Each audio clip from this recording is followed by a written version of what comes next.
Vous faites bien de vous joindre sur Web Info Télévision. Mesdames et messieurs, nous sommes là encore pour décrypter l'actualité. Nous sommes là justement pour vous aider à mieux comprendre tout ce qui se passe, non seulement en République démocratique du Congo, bien qu'aujourd'hui, le monde entier s'intéresse toujours des faits qui se passent en République démocratique du Congo, en proposant même des bons offices, justement pour trouver une solution à cette crise sécuritaire politique qui sévit en République démocratique du Congo. On va donc en parler, mesdames et messieurs, nos regards sur les dialogues.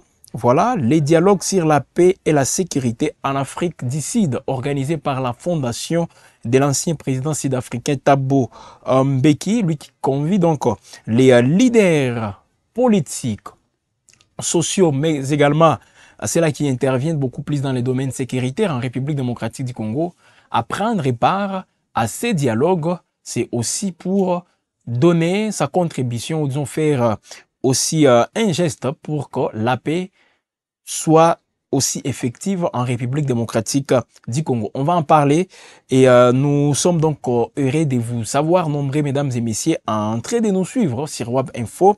N'hésitez pas de commenter, n'hésitez pas aussi surtout d'aimer, partager. Nous avons besoin de vos points de vue. C'est très important par rapport à tout ce qui se passe. Il ne faut pas laisser la parole aux seuls leaders ou disons à ceux-là qui nous gouvernent, justement, de s'exprimer sur notre sort. Le peuple doit aussi s'exprimer.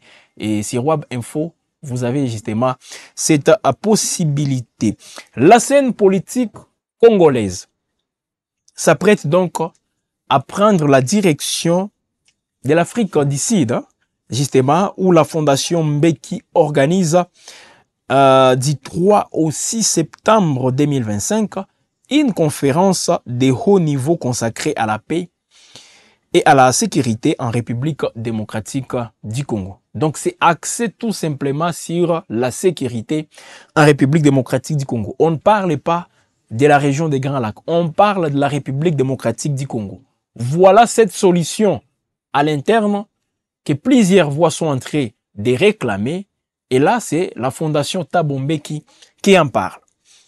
Alors, à cet effet, l'institution, donc la Fondation Thabo Mbeki, a adressé des invitations à plusieurs personnalités majeures du pays. Parmi elles, justement, figure l'ancien président de la République, Joseph Kabila, les leaders politiques Moïse Katumbi, Vital Kamerhe et Corneille Nangaa de l'Alliance Fleuve Congo, Deli Sesanga, Martin Fayulu, André Claudel Lubaya, Seth Kikuni, Jean-Jacques Lumumba, ainsi que des membres du gouvernement et du cabinet du président Félix Tshisekedi. Alors, selon les organisateurs, cette rencontre vise à créer un cadre de dialogue inclusif. Alors, avant d'entrer dans les détails, la réaction du gouvernement congolais par rapport à cette proposition, à cette invitation de la Fondation Thabo Mbeki pour prendre part à un dialogue sur la paix en République démocratique du Congo n'a pas tardé. Et c'est le porte-parole du gouvernement, Patrick Muyaya, qui a directement réagi en rejetant cette invitation. Alors, qu'est-ce qu'il a dit? C'était sur son compte X, le porte-parole du gouvernement congolais, Patrick Muyaya, qui a dit « Nous nous souvenons tous des déclarations malheureuses du président Mbeki qui ont illustré une forme de méconnaissance de la crise sécuritaire actuelle. » C'est sur son compte X que le porte-parole du gouvernement s'est exprimé. « L'initiative de la Fondation est inopportune et ne nous intéresse pas. Nous sommes déjà engagés sur 3 pistes pour nous conduire à la paix. La piste bilatérale avec le Rwanda à Washington, la piste avec les supplétifs à Doha. Donc, supplétifs pour lui, ce sont les M23. La piste bilatérale avec avec les supplétifs à Doha, ça c'est le deuxième, la deuxième piste, voilà, évoquée par les porte-parole du gouvernement dans ses tweets. Et enfin, la piste conjointe à toutes les confessions religieuses avec une feuille de route commune. Jusque-là, c'est la première fois, il faut le dire, que le gouvernement, comme institution, se prononce par rapport à la proposition, la feuille de route voilà, de la CENCO et de l'ECC. C'est vrai, elle a été aussi élargie à d'autres confessions religieuses. Et là, vous comprenez, mesdames et messieurs, que les discours changent hein, au fur et à mesure que les choses aussi évoluent. Le gouvernement congolais qui parlait des terroristes, qui parlait aussi des patins, tout ça, les discours commencent à changer. Et qui disait qu'ils ne se mettront pas sur une même table avec l'AFCM 23 pour discuter. Ils vont discuter avec leur maître qui est le Rwanda. Mais là, les porte-parole viennent de le dire dans ces tweets en disant que le gouvernement est engagé sur 3 pistes. La première, c'est la piste bilatérale avec le Rwanda. Tous nous connaissons les histoires de Washington. Aujourd'hui, ça fait plus d'1 mois que l'accord de Washington avait été conclu. Toujours dans cette émission, on va faire un point sur l'état des liés, voilà, de cet accord de Washington. Deuxième piste évoquée par les porte-parole du gouvernement, il parle de la piste avec les supplétifs à Doha. Il n'a pas cité les M23, mais dans une vidéo qu'on va vous balancer sous paix, là où il parle bien sûr des M23, mais également la piste conjointe à toutes les confessions religieuses. Les langages changent parce que les choses évoluent et le gouvernement congolais est appelé aussi à s'adapter à l'évolution des faits. Donc c'est déjà positif. Alors, suivez les porte-parole du gouvernement, Patrick Mouya, mesdames et messieurs, dans cet extrait choisi pour vous. Il réagit bien sûr à l'invitation de la fondation Thabo Mbeki pour un dialogue sur la paix en République démocratique du Congo. Il est ici. D'abord, c'est une main mal placée pour penser pouvoir parler ou contribuer au retour de la paix. Nous nous souvenons tous des déclarations qui ont été tenues par le président Mbeki, des déclarations malheureuses qui ont illustré une forme de méconnaissance de la crise actuelle. Quoi qu'il en soit, c'est une initiative informelle qui ne peut nullement nous intéresser, en ce sens aussi, en plus, que nous sommes déjà engagés dans un processus bilatéral avec le Rwanda à Washington, dans un processus avec les supplétifs, notamment dans ce qui s'est fait à Doha. Mais vous avez aussi vu que, à la suite de la rencontre que le président de la République avait initiée, avec d'abord dans les cadres de consultation nationale, mais aussi les discussions qu'il avait eues avec les CC-CENCO, les autres confessions religieuses, toutes les confessions religieuses se sont mises ensemble et ils ont proposé une feuille de route qui n'est plus celle qui devait être de l'ECC-CENCO au départ ou celle qui devait être celle des confessions religieuses au départ. Donc vous voyez que nous sommes déjà engagés sur 3 pistes pour nous conduire à la paix. On n'a pas besoin de pistes supplémentaires, surtout pas par celui qui est perçu comme partisan, parce que ce sont ses propres déclarations. Et il ne faut pas oublier que la nature de la crise que nous connaissons, elle est d'abord sécuritaire, du fait de l'agression du Rwanda, et que cela est bien pris en charge par les processus de Washington et de Doha. En interne, vous avez vu que dans les derniers gouvernements qui est sorti, il y a déjà eu un début d'ouverture à ceux qui étaient dans l'opposition ou dans la société civile, mais qu'il y a d'autres démarches qui sont en cours et donc l'initiative de l'Afrique du Sud est pour nous inopportune. On ne va pas verser dans des soupçons sur les calculs qui sont le sien, mais nous connaissons ces positions qu'il a clairement exprimées. Je ne voudrais pas les rappeler ici. Et cette attitude n'est pas de nature à contribuer pour le retour de la paix, parce que lorsque déjà on fait mal les diagnostics ou on prend fait et cause pour ceux qui ont tué par milliers, pour penser pouvoir occuper Goma et continuer d'ailleurs jusqu'à aujourd'hui de faire une gouvernance par crime.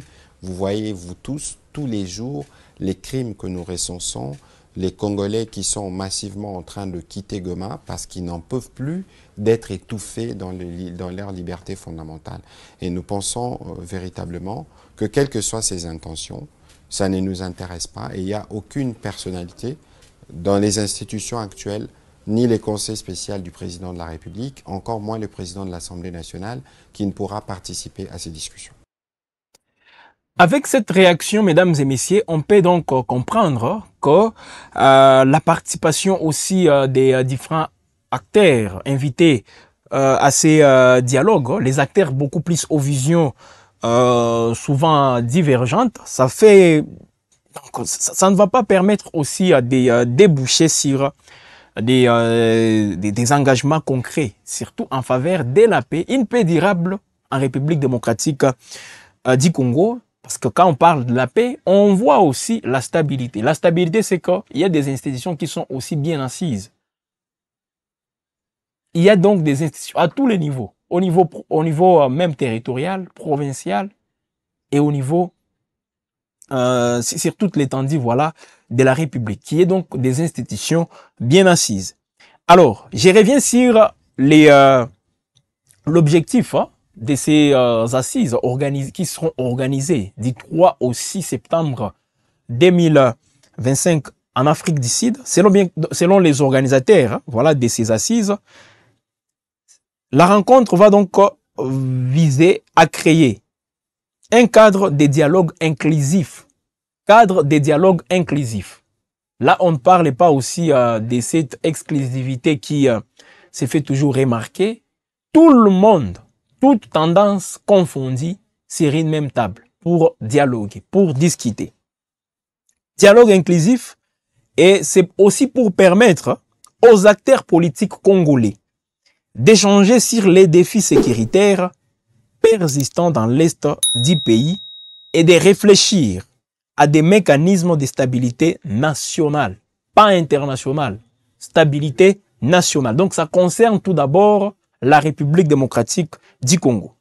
L'initiative qui se veut également un espace de réconciliation politique à l'ère où, comme vous le savez, mesdames et messieurs, la République démocratique du Congo traverse une période post-électorale aussi tendue, voilà, marquée beaucoup plus par des contestations ça et là, bien qu'on ne voit pas des manifestations de grande envergure, mais il y a toujours, que ce soit sur des médias, sur aussi d'autres places publiques, on voit les gens s'exprimer, les gens donner leur point de vue, et il y a toujours aussi cette division à l'interne. Ça, il faut le dire.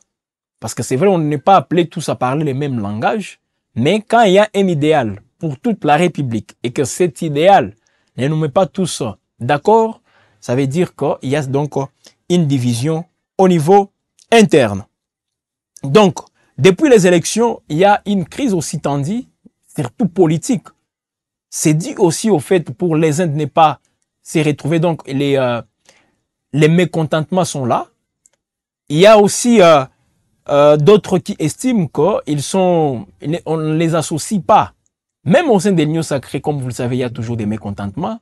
Et oui, les mécontentements seront toujours là. Mais de l'autre côté, il faut plutôt observer l'attitude des uns et des autres quand on parle, ou disons quand on évoque des sujets sensibles ou des sujets qui engagent toute la République. Et là, on voit les Congolais qui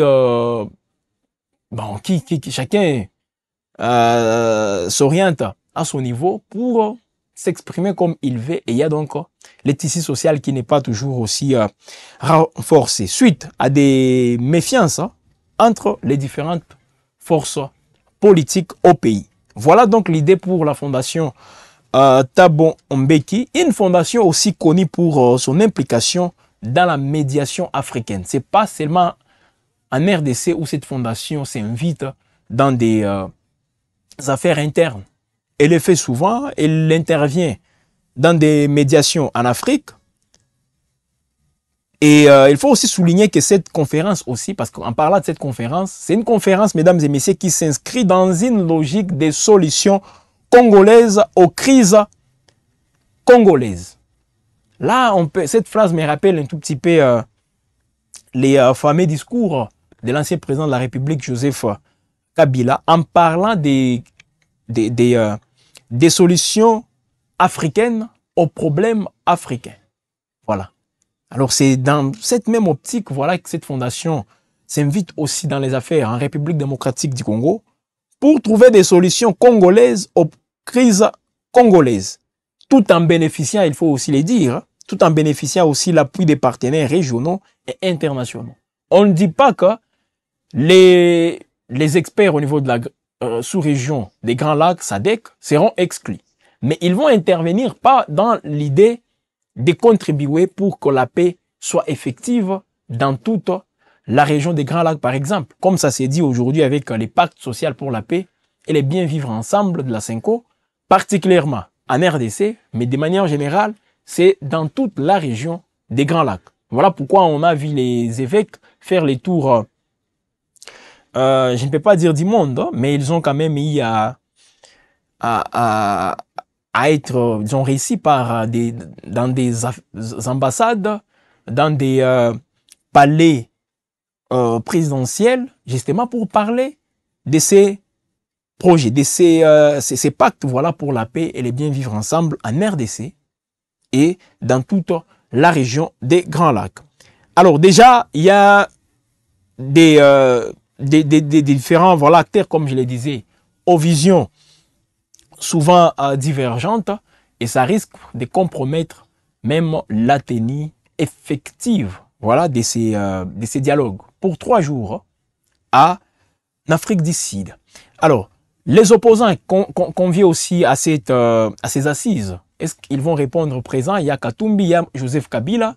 Nous savons tous aussi les relations qui existent aujourd'hui entre l'ancien président de la République, Joseph Kabila, et Thabo Mbeki, tous des bien sûr anciens présidents de la République. Alors pour un petit rappel, hein, Thabo Mbeki, parce qu'il y a des gens qui se posent des questions, qui est Thabo Mbeki? Qu'est-ce qu'il vient faire dans les affaires internes de la République démocratique du Congo? Thabo Mbeki, né le 18 juin 1942. C'est un homme d'État sud-africain, membre du Congrès national africain. Congrès national africain, donc l'ANC, les partis phares en Afrique du Sud. Il est membre de ces partis qu'il a même présidé de 1997 à 2007. 10 ans en train de présider l'ANC, et président de la République d'Afrique du Sud de 1999 à 2008. Donc de 1999 à 2008, il fut président de l'Afrique du Sud. Il a y abrigué des mandats à la tête de la nation arc-en-ciel. Et voilà, donc c'est un diplomate tout fait. Il est consulté et on l'invite plutôt dans plusieurs dossiers. Il est là pour jouer à la médiation. Donc il fait partie aussi de ces cercles fermés des présidents, des leaders africains qui sont souvent invités pour résoudre les différentes crises, non seulement en Afrique, mais également dans d'autres sièges, des fois sous les labels de l'ONU et d'autres organisations internationales. C'est ça aussi Thabo Mbeki. Il a une fondation et sa fondation veut intervenir plutôt pour trouver une solution à la crise qui gangrène l'Est de la République démocratique du Congo. Donc toute la République démocratique du Congo, parce que quand l'Est est menacé par une crise sécuritaire, c'est toute la RDC qui est déjà menacée. Voilà, mesdames et messieurs, la situation, et vous avez suivi la réaction du porte-parole du gouvernement, Patrick Muyaya. De l'autre côté, nous avons aussi la solution toujours au niveau interne, comme vous le savez, mesdames et messieurs, parce que là, nous venons de parler de l'intervention, disons, de la fondation Thabo Mbeki. Dans ce même contexte, parce que Kabila, qui est invité, le gouvernement congolais qui décline donc l'invitation de la fondation Thabo Mbeki, je rappelle, c'est du 3 au 6 que ces assises auront lieu, du 3 au 6 septembre. Il y a aussi des réactions qui fusent de partout, mesdames et messieurs, aussi par rapport à la position de la CENCO. Parce que la CENCO, j'espère qu'elle sera favorable avec cette idée, ou disons cette initiative de la fondation Thabo Mbeki. Mais d'autres confessions religieuses, je vous assure, disent, ou disons contestent déjà que ce soit l'idée de la CENCO. Parce que récemment, on vous a fait comprendre que la CENCO est entrée donc il y a d'autres confessions religieuses qui sont en train de rejoindre la CENCO dans son initiative, mais une confession religieuse aussi très radicale envers la Senko reste catégorique et ferme dans sa position. Et là, c'est bien sûr avec l'archevêque Dodo Israël Kamba.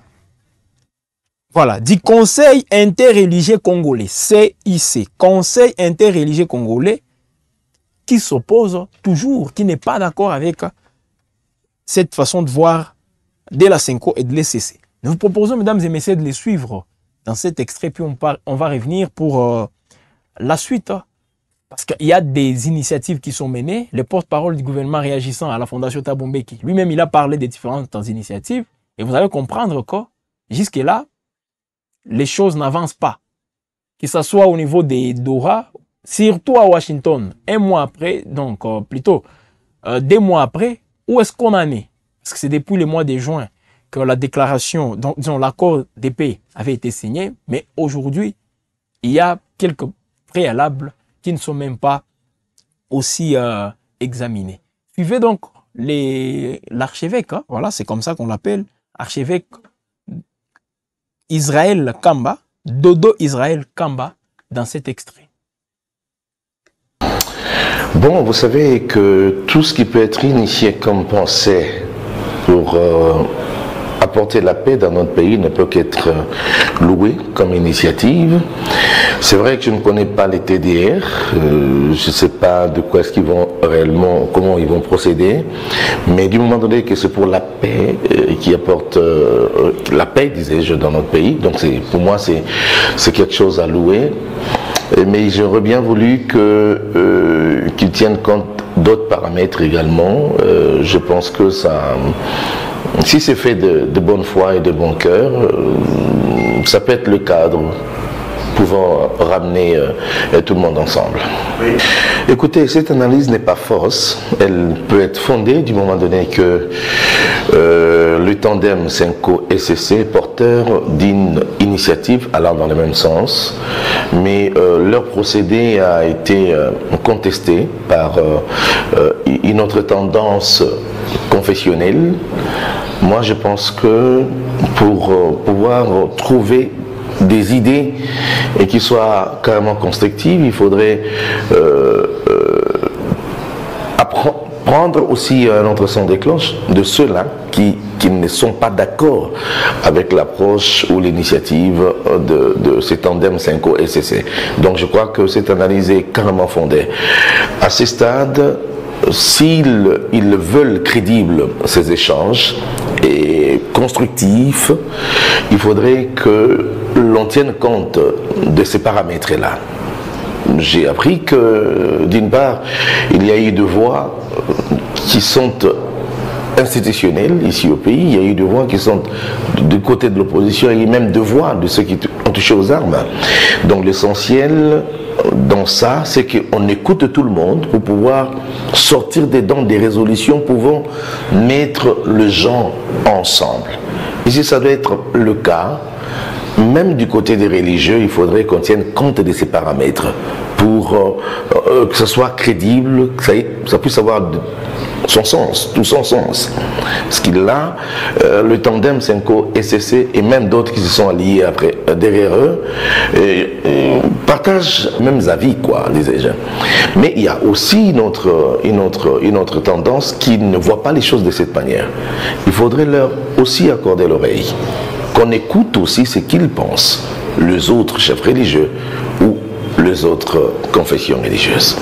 Ce serait équilibré. Et puis, il faudrait tenir compte en même temps de la laïcité de notre pays pour ne pas seulement laisser une seule tendance apporter des initiatives, des idées qui soient acceptées au niveau international. Il faudrait qu'ils tiennent compte de ces paramètres-là. Et qu'ici, en RDC, il y a aussi une frange qui voit les choses différemment, qu'il faudrait associer dans la démarche, question de la rendre crédible et acceptable. C'était là la réaction voilà, de l'archevêque hein, Dodo Israël Kamba du Conseil interreligieux congolais. Voilà, par rapport à tout ce qui se passe, des différentes initiatives. Et comme je vous ai dit, le porte-parole du gouvernement, Mouyaya, lui, il a parlé des 3 pistes sur lesquelles le gouvernement se concentre aujourd'hui, mais une seule piste aussi qui vient de totaliser des mois. Les différentes organisations constatent qu'il n'y a pas des avancées. Et là, c'est les baromètres des accords de paix en Afrique qui redoutent que les retards dans la mise en œuvre des clauses de neutralisation des FDLR et la levée des mesures défensives rwandaises compromettent la crédibilité du processus. Des points phares aussi de cet accord, neutralisation des FDLR, c'est que les Rwandais demandaient souvent, et pour les Rwandais, il doit aussi lever des mesures défensives. Les mesures défensives autour des frontières communes avec la République démocratique du Congo. Alors, jusque-là, on ne sait pas trop qu'est-ce qu'il en est, ou disons qu'est-ce qu'il faut retenir aussi de toutes ces mesures défensives, parce que le Rwanda ne les dit pas aussi avec beaucoup de clarté. Mais bon, les autres estiment qu'avec la présence de ce que le gouvernement congolais appelle force supplétive du Rwanda, ce sont là, voilà les mesures défensives. Jusque-là, elles ne sont pas levées. Et aussi, les FDLR ne sont pas aussi neutralisés. Donc, de part et d'autre, il y a toujours des choses à faire. Concernant l'accord de Washington, qui vient de totaliser des mois depuis qu'il a été signé aux États-Unis. Doha, là où ça évolue, bon, est-ce qu'il y a des avancées très significatives? On va revenir, on va en parler dans d'autres productions, toujours sur WAB Info Télévision. Voilà, mesdames et messieurs, les rejets catégoriques du gouvernement congolais, de la fondation, disons, de l'invitation à un dialogue pour la paix en République démocratique du Congo, de la fondation Thabo Mbeki, rejetait donc catégoriquement. Je ne sais pas si Kamerhe sera là pour les comptes de l'Assemblée nationale. Je ne sais pas si les conseillers qu'on a dit du président Félix Tshisekedi seront là. Mais comme le gouvernement congolais vient de le dire, on comprend que c'est très hypothétique de les voir en Afrique du Sud pour prendre part à ces assises de 3 jours. Il y a aussi d'autres opposants, si Fayoulou sera là, les Seth Kikouni, les Moïse Katumbi, qui d'autres là, Joseph Kabila, il ne faut pas aussi l'oublier, parce qu'il a aussi, il entretient de très bonnes relations avec Thabo Mbeki lui-même. Donc, on va voir déjà la semaine prochaine, on saura un peu plus sur ces discussions. Voilà, mesdames et messieurs, ce qui nous amène déjà, ou disons ce qui nous permet d'arriver à la fin de cette émission sur WAB Info, une émission de décryptage d'actualité. Vos commentaires, on va donc vous lire, mesdames et messieurs. N'hésitez pas aussi d'aimer, partager, pourquoi pas s'abonner pour être informé à chaque instant avec WAB Info. Parce que j'espère que vous allez aussi toujours activer cette cloche de notification qui vous permettra d'être alerté à tout instant lorsqu'il y a des nouvelles productions. Restez donc connectés pour le reste de la journée avec WAB Info à votre compagnie.